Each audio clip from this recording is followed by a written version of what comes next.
Lord, hindi ako susuko sa mga problema, pero isinusuko ko ang lahat ng problema ko sa iyo. Masarap mabuhay, Lord, kahit na maraming problema, maraming pagsubok na dumarating.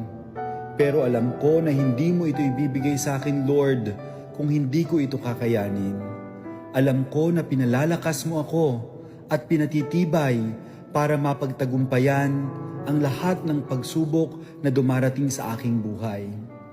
I surrender everything to you, Lord. Ikaw na po ang may control sa lahat ng problema ko.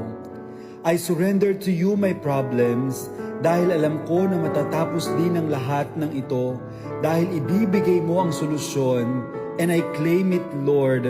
Ibibigay mo ang solusyon. I surrender to you, Lord, my anxiety dahil alam ko na bibigyan mo ako ng inner peace. I surrender to you my sadness and worries, Lord, dahil alam kong papalitan mo ito ng joy and calmness. I surrender to you, Lord, my financial struggle, dahil alam kong bibigyan mo ako ng kasaganaan. Sinusuko ko rin, Lord, sa inyo ang lahat ng aking kasalanan at pagkukulang, dahil alam kong you will forgive me, Lord, and you will give me another chance, Lord, to become a better person. I surrender to you, Lord, ang mga mahal ko sa buhay na may sakit, dahil alam kong you will give them healing at magiging malakas ulit sila in your name.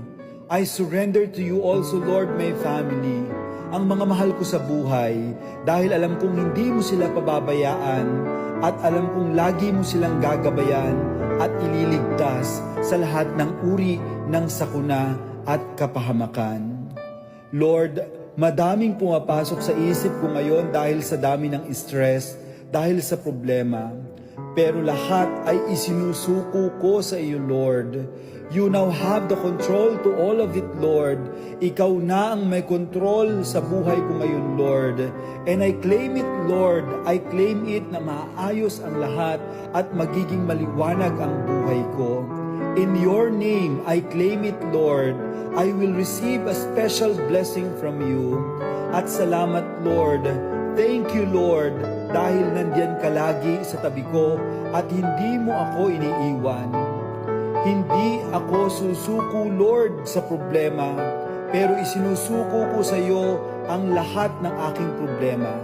Lalaban ako, Lord, hanggang sa finish line at alam kong mananalo ako dahil kasama kita, Lord. Amen.